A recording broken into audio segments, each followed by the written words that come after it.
ಗೆ ಒಂದು ದೊಡ್ಡ ಸಮಸ್ಯೆ ಶುರುವಾಗ್ಬಿಟ್ಟಿದೆ. ಜಾಲತಾಣಗಳಲ್ಲಿ ಡೀಪ್ ಫೇಕ್ ಅಥವಾ ಎಐ ಕಂಟೆಂಟ್ ಇದೆಯಲ್ಲ, ಇದರಲ್ಲಿ ಯಾವ ವ್ಯಕ್ತಿಯನ್ನು ಹೇಗೆ ಬೇಕಾದರೂ ಚಿತ್ರಿಸಬಹುದು, ಯಾವ ವ್ಯಕ್ತಿಯನ್ನು ಹೇಗೆ ಬೇಕಾದ್ರೂ ತೋರಿಸಬಹುದು. ನೀವು ರಾಜಕಾರಣಿಗಳನ್ನು ಬೇಕಾದ್ರೂ ತೋರಿಸಬಹುದು, ಸಿನಿಮಾ ನಟನಟಿಯರನ್ನು ಬೇಕಾದ್ರೂ ತೋರಿಸಬಹುದು, ಅಥವಾ ಜನಸಾಮಾನ್ಯರ ಬಗ್ಗೆ ಅಕಸ್ಮಾತ್ ಯಾರಾದರೂ ಬ್ಲ್ಯಾಕ್ ಮೇಲ್ ಮಾಡಬೇಕು ಅಂತ ಇದ್ದರೆ, ನಿನ್ನ ಈ ಥರದ ವಿಡಿಯೋ ನನ್ನ ಬಳಿ ಇದೆ, ಇಷ್ಟು ಹಣ ಕೊಟ್ಟರೆ ಈ ವಿಡಿಯೋ ನಾನು ಆಚೆ ಬಿಡಲ್ಲ ಅಂತಾನೋ, ಅಥವಾ ನಗ್ನ ವಿಡಿಯೋಗಳಿದೆ ನನ್ನ ಬಳಿಯಲ್ಲಿ, ನಗ್ನ ಫೋಟೋ ಇದೆ ಅಂತಾನೋ ಕ್ರಿಯೇಟ್ ಮಾಡಿಬಿಡ್ಬಹುದು. ವ್ಯಕ್ತಿಯೊಬ್ಬನ ಇಟ್ಕೊಂಡು ಆ ಥರ ಕ್ರಿಯೇಟ್ ಮಾಡಬಹುದು. ಅದೇ ಡೀಪ್ ಫೇಕ್ ಅಂಥೇಳಿ.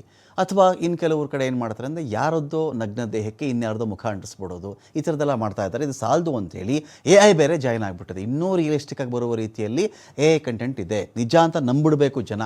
ಅಷ್ಟರ ಮಟ್ಟಿಗೆ AI ಕಂಟೆಂಟ್ ಇದೆಯಲ್ಲ, ಇದಕ್ಕೆ ಏನಾದರೂ ಮಾಡಿ ಒಂದು ಮೂಗುದಾರ ಹಾಕಬೇಕು. ಅಪಪ್ರಚಾರ ತಪ್ಪಿಸಬೇಕು, ಮಾನಹಾನಿ ತಪ್ಪಿಸಬೇಕು, ಧನಹಾನಿ ತಪ್ಪಿಸಬೇಕಾಗತ್ತೆ.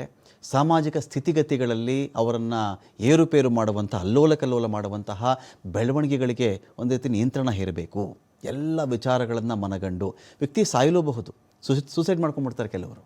ಅವಮಾನ ತಡ್ಕೊಳಕ್ಕಾಗಲ್ಲ, ಹಣ ಕಳ್ಕೊಳ್ತಾರೆ, ಜೀವ ಕಳ್ಕೊಳ್ತಾರೆ, ಕುಟುಂಬದ ಮಾನ ಮರ್ಯಾದೆ ಹೋಗಿಬಿಡುತ್ತೆ. ಯಾರ್ದೋ ಮುಖ ಇನ್ಯಾರ್ದೋ ಬಾಡಿ ಅಥವಾ ವ್ಯಕ್ತಿಯನ್ನೇ ಆ ಥರ ಮಾಡಿದ್ದಾನೆ ಅಂತ ನಂಬಿಸುವಂತಹ ಎಡಿಟಿಂಗ್, AI, ಡೀಪ್ ಫೇಕ್ ಇದೆಲ್ಲ ಆಗಬಾರ್ದಲ್ವಾ.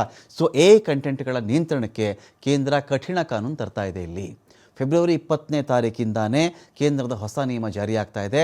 3 ಗಂಟೆ ಒಳಗಡೆ ಅಂತಹ ಪೋಸ್ಟ್ಗಳನ್ನು ತೆಗೆದು ಹಾಕಬೇಕು ಸೋಷಿಯಲ್ ಮೀಡಿಯಾದಲ್ಲಿ. ಯಾರೇ ಇಲ್ಲಿವರೆಗೂ ಅಂಥ ಪೋಸ್ಟ್ ಹಾಕ್ಬಿಟ್ಟಿರ್ತಾರಲ್ಲ, ನಿಮಗೆ 3 ಗಂಟೆ ಟೈಮ್ ಕೊಡ್ತಾ ಇದ್ದೀವಿ ನಾವು. ಅಷ್ಟರಲ್ಲಿ ನೀವು ಯಾರೇ ಅಂಥ ಪೋಸ್ಟ್ಗಳನ್ನು ಪೋಸ್ಟ್ ಮಾಡಿದ್ರೂ ಮೊದಲು ಅದನ್ನು ರಿಮೂವ್ ಮಾಡಿ, ಡಿಲೀಟ್ ಮಾಡಿ. ಯಾವುದೇ ಪ್ರಾಧಿಕಾರ, ಕೋರ್ಟ್ ಸೂಚಿಸಿದ 3 ಗಂಟೆ ಒಳಗಡೆ ತೆಗಿಬೇಕದನ್ನು.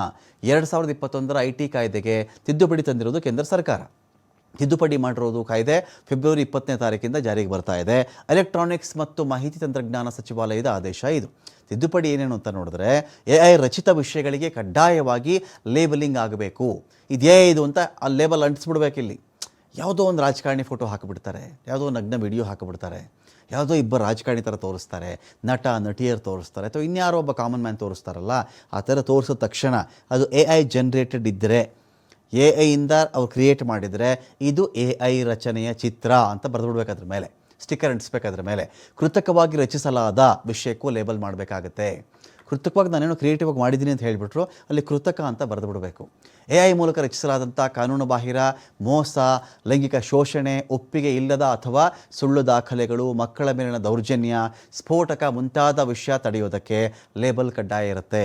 ಸ್ವಯಂ ಚಾಲಿತ ಸಾಧನಗಳನ್ನು ಇಲ್ಲಿ ಅಳವಡಿಸ್ಕೊಳ್ಬೇಕಾಗತ್ತೆ ಅಂತ.